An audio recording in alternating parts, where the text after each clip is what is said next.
Bueno, mi nombre es Pablo Hoffman. Estoy actualmente trabajando, bueno, soy el co-creador de Scrappy, un framework de web crawling que iniciamos hace unos 5 o 6 años, allá por el 2007, trabajando para una empresa de Inglaterra. Y desde entonces, todo lo que es mi ambiente profesional lo he dedicado a cosas relacionadas con web crawling, con web scraping. Y esta charla es un poco contar lo que he estado haciendo en estos años. Y está más bien enfocada a promover o a mostrar mi visión de cómo se puede, en base a la experiencia que yo tuve, llevar adelante un proyecto open source y poder seguir trabajando en un proyecto open source, construyendo un negocio alrededor del mismo. Esta es más o menos la agenda. Bueno, el punto 1 ya medio que lo empecé. Voy a pasar entonces directamente a hablar de Scrappy. Entonces, Scrappy surgió allá por el 2007. La empresa esta para la que trabajamos se llama Mydeco, todavía existe hoy en día. Y en su momento no había nada, ninguna metodología o ninguna directivas como para escribir crawlers, web crawlers. Sí existían librerías de extracción como Beautiful Soup, que hasta hoy en día es muy popular para hacer string scraping, pero se dedicaban exclusivamente a la parte de la extracción de los datos. No había nada de crawleo. Y entonces las cosas que en su momento investigamos, que lógicamente no nos pusimos a hacer un framework de la nada, sin bichar un poco qué había. Y todo lo que había en su momento era como más cosas muy ad hoc o desordenadas y nada que se le pudiera etiquetar bajo un paraguas común que se pudiera referir uno. Y entonces ahí fue que surgió la idea de, vamos a hacer un framework. En su momento sonaba más palabrerío que otra cosa, pero nos tiramos al agua igual, tanto yo como las personas que trabajaban cercanas a mí en su momento. Siempre, para entonces, hacía tiempo que estábamos trabajando con open source y siempre nos colgaba la idea de tener un proyecto open source y llevarlo adelante. Así que por ese lado no necesitamos mucho convencimiento. Entonces, la idea del framework en sí, inicialmente, surgió medio también desordenada, como supongo que surge en la mayoría de estas cosas que no son planificadas. Había un montón de código común que nos parecía que podía ser útil más allá de la empresa donde estábamos trabajando. Entonces pasamos a pensar, cómo hacerlo llegar al mundo open source. ¿Qué es lo que nosotros consideramos que hace, qué es lo que hace a Scrappy un framework comparado, por ejemplo, con una librería? Es en el sentido de que establece convenciones, te ayuda como a escribir código mejor estructurado para un tópico de trabajo puntual, como en este caso es crawlers, web crawlers. Y también para compartir patrones y cosas comunes que hay que aplicar a todos cuando se crawlea, como crawlear de forma polite, eficiente y robusta. Entonces, como les decía al principio, la dirección no estaba muy clara. Empezamos un poco al tuntún, viendo qué se podía liberar y qué no, juntando pedazos de código de acá, de allá, pasando tijera. Para principios, no, por ahí de abril de 2008, surgió, realmente llegamos a tirar el código en un repositorio público y con eso consideramos que abrimos Scrappy al público. Pero y ahí como que empezó la vida pública de Scrappy. Y bueno, al principio no había, el progreso era muy lento, o sea, no había, la dirección no estaba muy clara, no había comunidad, no había usuarios. Y bueno, entonces, o sea, éramos Daniel Graña, que está presente por acá, y yo metiendo horas, metiendo ganas y bueno, y sin mucha expectativa, digamos, de que en algún momento fuera digamos, a tomar vuelo. Así que eso fue el comienzo. Después, a medida que fue creciendo, bueno, la comunidad se fue acercando muy lentamente al principio y bueno, le empezamos a dedicar mucho trabajo, particularmente a dos puntos fundamentales que creo que son necesarios para llevar adelante un proyecto open source exitoso, que es el tema del soporte y la documentación. De entrada, nos gustaba, en su momento Django estaba explotando, nos gustaba la documentación de Django, así que, bueno, copiamos un montón de ideas de Django. Gracias, Jacob, donde quiera que estés. Y bueno, entonces, bueno, le empezamos a robar ideas en el buen sentido a los proyectos con los que simpatizábamos. Y bueno, se fue armando una documentación y otra política, que no era política formal en sí, pero otra cosa que nos gustaba en su momento también era no dejar preguntas de soporte desatendidas. Por más que nos llevara tiempo responderlas, siempre, tarde o temprano, responderlo. Es de forma de que, bueno, que la gente que se acercaba a la comunidad supiera que sus pedidos, su feedback era escuchado, atendido y procesado. Y a diferencia de la documentación, que es algo que va mejorando con el tiempo, el soporte es algo que se puede hacer bien, se le puede dar buena atención desde el principio. Así que, bueno, eso, digamos, a medida que el framework va creciendo en adopción, también van creciendo los usuarios que pueden dar soporte. Entonces, está bueno llevarlo siempre de la mano. Esa gráfica la saqué de Google Trends antes de que la preparé para esta charla. Es Google Trends de Python Scrappy y muestra un poco la evolución de Scrappy en los últimos años. Si no se ve, es 2011 y 2013 y un poco para atrás. Es la forma más visual que encontré de representar lo que ha sido la evolución en los últimos años. Y acá un poco más con números, no tan visual. Actualmente es uno de los proyectos más populares de Python en GitHub. Tiene un montón de preguntas en Stack Overflow, seguidores en Twitter, mucha actividad en el mail list, usuarios activos en IRC. Así que, digamos, llegó como un punto en el que digamos, uno se puede sentar y mirarlo de afuera, el proyecto, y ver cómo tiene vida propia y la comunidad misma se ayudan entre ellos y ya no depende todo de uno, en el sentido, no en sentido mío, sino en el sentido de los pocos que estamos involucrados en el core del proyecto. Y la verdad que es una sensación muy gratificante. Así que esto fue más o menos un overview rápido de lo que fue Scrappy.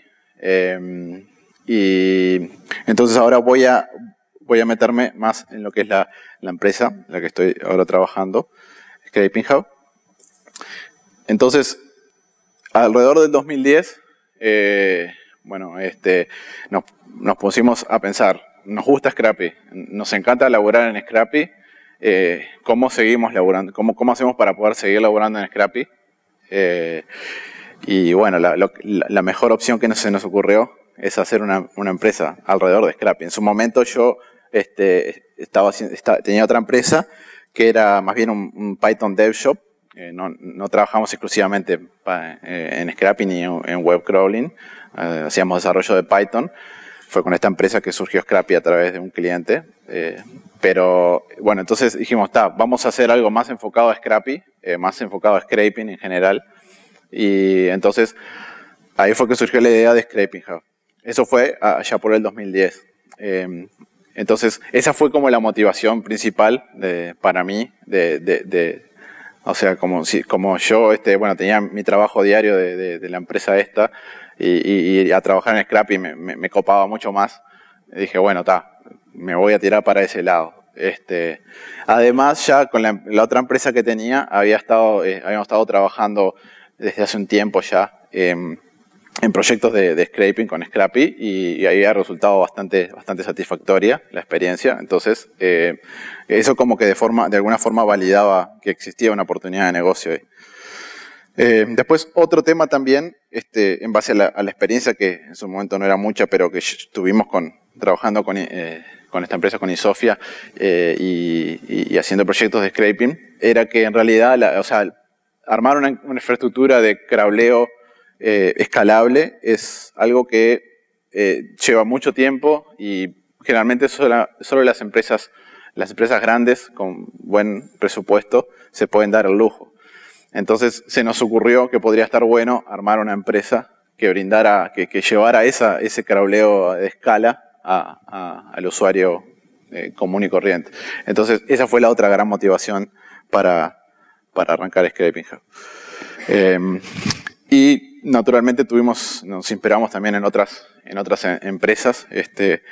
En su momento había mucho ruido con el tema de las empresas que brindaban hosted search, y nos inspiramos mucho en esas empresas. Pensábamos que podíamos hacer algo similar con Scrappy, y no era un mercado tan saturado. Así que eso fue una de las inspiraciones, y Cloudera también, y su soporte comercial de Hadoop, y siempre estar colaborando, o sea, trabajando para clientes con servicios profesionales, pero a la vez colaborar y meter mejoras al framework, cosa de que ambos sigan progresando y sigan evolucionando por separado. Nos colgaba bastante. Entonces también fue otro de los puntos donde nos inspiramos.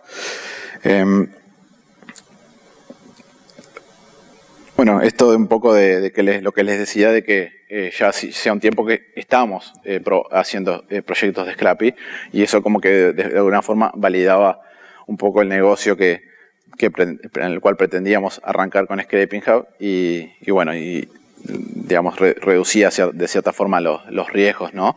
Esto yo supongo que es uno de los consejos que les puedo dejar en la charla, de que, o sea, que traten de validar el negocio antes de tirarse, en el sentido de ver si hay, buscar en sitios de freelance y buscar qué es lo que se mueve más en el mercado en el cual, por ejemplo, tienen su proyecto open source, y bueno, y estar seguros de que puede haber una oportunidad para levantar un negocio. Después, el tema de la comunidad fue fundamental a la hora de crecer Scraping Hub, porque, digamos, es automáticamente es un referral de clientes, o sea, o sea, no tenés que pagar nada, vos solamente ayudando en la comunidad, ayudando, no vendiendo, ¿verdad? O sea, no es ir y promocionar tus productos. Eso directamente no funciona por el ámbito de cómo funciona una comunidad de desarrollo de software. Y entonces nosotros nos apoyamos mucho en la comunidad de Python, en la comunidad de Scrappy que se estaba formando en su momento, para, bueno, ayudar a la gente que estaba intentando hacer sus crawlers y con Scrappy o antes de que conocieran Scrappy, y de esa forma como que nos hicimos conocer, y esa popularidad que ganamos ahí en la comunidad nos ayudó mucho para atraer clientes de forma orgánica a Scraping House. Perdón. Y entonces, digamos, es fundamental la buena relación con la comunidad. Y en cuanto a la gestión de la empresa, también aplicamos muchas prácticas que habíamos aplicado durante los años gestionando el desarrollo de Scrappy, como esas que están mencionadas ahí. El tema de Scraping House desde el comienzo fue una empresa donde se trabajaba de forma remota. Todas las personas trabajando en Scraping House hoy en día trabajan de forma remota. Y entonces, que eso es muy similar a lo que ocurre en los proyectos open source. Gente muy desperdigada por ahí, que naturalmente agrega otros desafíos a la hora de gestionar los trabajos, sobre todo cuando se trabaja con muchos deadlines. Entonces, lo que hicimos, o sea, fue tratar de replicar lo que ya existía en Scrappy, de utilizar, no sé, GitHub, Code Reviews, el tema de que cada uno pueda trabajar en lo que le quede, en lo que se sienta más a gusto. Generalmente en un proyecto open source los bugs se van agarrando, digamos, medio como que a gusto. Y acá en Scraping House, cuando arrancamos, también tratamos de ubicar a que la gente estuviera trabajando en las cosas que más les copaban. Y entonces, también el tema de que no era que Scraping House iba a arrancar y íbamos a abandonar Scrappy o íbamos a convertir Scrappy en una herramienta de Scraping House ni nada. O sea, siempre tuvimos claro desde el comienzo que Scrappy tenía que seguir su vida propia, independiente de Scraping House. Como ya había nacido en Mydeco y había pasado por Insofia, las empresas anteriores, actualmente Scraping House es la principal empresa que está atrás de Scrapy en cuanto al soporte y desarrollo, pero eso no tiene por qué seguir siendo así. En un futuro puede llegar a ser otra empresa, podemos llegar a ser nosotros o no. Lo importante es no tratar de acaparar, de forzar el proyecto a las necesidades de la empresa. O sea, entenderlo como un proyecto con vida propia, separado, y bueno, y eso automáticamente como que se realimientan tanto la empresa como el proyecto, porque si uno trata de forzar el proyecto a lo que la empresa precisa, es como que eso va a ser inmediatamente captado por la comunidad, por los usuarios, y como que los va digamos, a alejar un poco. Y bueno, después, en cuanto a la gestión, una cosa que sí agregamos importantísima arriba de las prácticas ya de Scrappy era el tema de traquear las horas que se invierten en cada tarea. Eso es fundamental para poder, digamos, ver en qué está trabajando cada uno y en cuánto llevan las cosas. Bueno, entonces Scraping House nació en el 2010 con una persona full time y mi socio y yo part time. Actualmente somos 35 trabajando remotamente desde 17 países y seguimos trabajando básicamente de la misma forma que arrancamos hace 3 años. Pero también en estos años nos hemos dado cuenta que el trabajo remoto no es una tarea para cualquiera. Hemos tenido malas experiencias, como todos, y que es una tarea que requiere bueno, de disciplina, de ser muy comunicativo, de ser responsivo. Son todo son todo características que tampoco es que molesten en un trabajo tradicional, pero lo hacen un requisito a la hora de trabajar en una empresa de esta naturaleza. Y naturalmente utilizamos muchas herramientas internas para la coordinación, que al ser todo remoto y distribuido se vuelven mucho más necesarias. Bueno, una de las cosas más importantes es el proceso de contratación. Eso en general, no con nosotros, es algo muy reconocido, pero para nosotros es fundamental, digamos, atraer buenos desarrolladores. Y bueno, como todavía no podemos pagar sueldos descomunales, digamos, tratamos de ofrecer alternativas igualmente atractivas y bueno, trabajo remoto, el tener tiempo flexible, el poder trabajar en open source y que en realidad lo que vos haces open source en realidad te lo llevas para donde, o sea, hoy en día es muy importante poder mostrar cosas que hayas hecho y al trabajar en open source tenés directamente el código en GitHub para mostrar a futuras empresas o a otras personas que quieras mostrar. Es como ir armando el currículum de una forma más moderna, y eso son cosas que son, digamos, que son muy reconocidas y atractivas. Y también hemos siempre puesto mucho énfasis en contratar buenas personas técnicamente y bueno, no sé si lo logramos o no, pero el mismo equipo altamente técnico como que atrae también a su vez otras por conocidos y demás, atrae más gente de mismas características. También antes con Insofia yo contrataba gente solo en Uruguay, y ahora con Scraping Hub ponemos avisos en Stack Overflows o Careers o sitios similares, y hemos tenido muy buen éxito con eso, porque digamos ya al ser un pool mundial de desarrolladores, como que ya tenés más chances de encontrar a gente que sepa Scrappy o las tecnologías que vos precisás. Y eso reduce pila el tiempo de entrenamiento, entonces también facilita poder hacer periodos de prueba, o sea, arrancar directamente laburando, y ahí te das cuenta realmente si la persona te va a servir y encaja con la cultura de la empresa y demás. Eso es quizás uno de los consejos que yo doy más, el tema de no darle, o sea, la entrevista es necesaria para hacer una especie de prefiltrado, pero sí o sí, y ahora lo hacemos siempre, de tener un par de semanas al menos la persona trabajando en modo trial, en modo prueba, para confirmar realmente que se ajusta a la dinámica del equipo.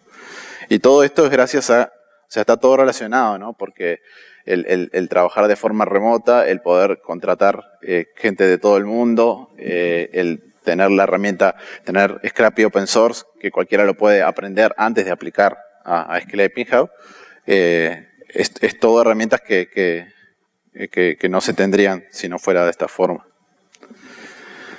Bueno, entonces empezamos haciendo consulting, siguiendo un poco la gama de lo que estamos empezando a hacer en Insofia. Y bueno, lo importante es, como les había dicho, es trabajar con la comunidad como punto de entrada de gente para hacerse conocer. Y después es cuestión de seguir seguir trabajando bien, posicionarse como expertos en la industria, en este rubro, y bueno, después las oportunidades seguro van a llegar. Y a medida que fuimos encontrando patrones de cosas que se podían digamos, separar, fuimos viendo de crear productos y otros proyectos open source. Y dentro de ellos, uno de los productos que creamos fue Scrappy Cloud, que es que permite poder deployar y correr spiders de Scrappy sin tener que pensar en servidores, en instalar tu máquina. Una onda medio Heroku, donde deployas tu sitio web sin pensar en servidores, pero para Scrappy. Y después también creamos Autoscraping, que es una herramienta de anotación visual que permite indicar dónde están los atributos en las páginas, y después poder correr spiders sin tener que escribir nada de código. Y después unos más recientes Crawlera y Splash, que son para poder crawlear desde muchas IPs rotativamente y para poder renderear JavaScript, que es algo que no está disponible directamente de Scrappy. Son algunos de los ejemplos que hemos hecho. Y bueno, finalmente quería cerrar con algunas reflexiones de que por sobre todo me enorgullece de poder haber trabajado todos estos años con algo que creamos y que ver que todavía tiene vida y que sigue creciendo. Realmente eso es por sobre todo lo que me da más placer. Y bueno, yo creo que Scrappy va a seguir vivo por unos cuantos años, independiente de Scraping Hub. Eso ya está más sujeto a temas de negocios. Pero igualmente, si en algún momento dejo Scraping Hub o se vende o se va a bancarrota o lo que sea, Scrappy va a seguir como proyecto open source, y eso es lo que me deja tranquilo cuando me voy a dormir de noche. Así que el resumen es, bueno, denle amor a sus proyectos open source y bueno, ya la dicha vendrá. Y bueno, eso es todo. No sé si tienen preguntas. Gracias.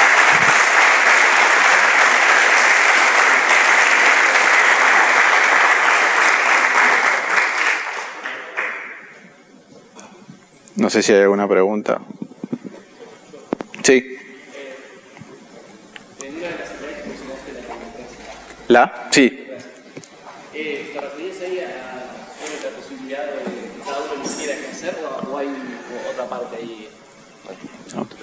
El tema de la remuneración o algo así. Sí, era un poco eso, sí, y un poco de que, bueno, dentro de la empresa mismo, en la medida que vos vayas haciendo las cosas bien, automáticamente te vas a ganar como una especie de karma, de que tus decisiones y tus opiniones van a ser mucho más respetadas que las de los demás, pero no porque alguien diga que vos sos tal título o tenés tal cosa. O sea, todos empiezan como de foja cero y se van armando su reputación, digamos, dentro de la empresa. ¿Y eso es a través de un proceso que tienen ustedes o es ustedes a mano van asignando? ¿Cómo es? En realidad, o sea, esto no lo comenté mucho, pero utilizamos, la principal herramienta de interacción es el chat. Usamos HipChat, un servicio bastante popular hoy en día, y entonces todas las conversaciones, todas las cosas generalmente ocurren ahí o vía listas de correo, y bueno, y ahí mismo es donde, bueno, las discusiones se ganan por argumentos, no se ganan por decisiones, y bueno, a medida que digamos, vas ganando argumentos o discusiones, como que te vas ganando tu lugar más respetable en la empresa. Y es básicamente eso lo que me refería con la meritocracia.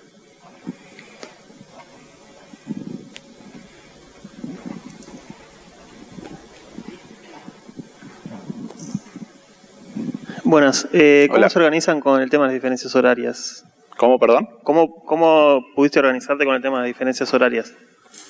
¿Acceso gratis? Perdón. Diferencias horarias en lo que es la coordinación del trabajo.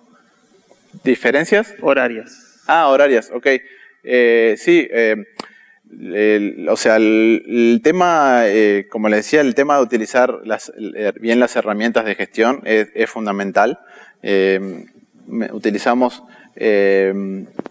o sea, el tema tenemos project managers acá en Montevideo y otros en Ucrania, y digamos también apuntamos que los proyectos que ya son un poco más grandes sean autogestionados y no requieran de un manager aparte.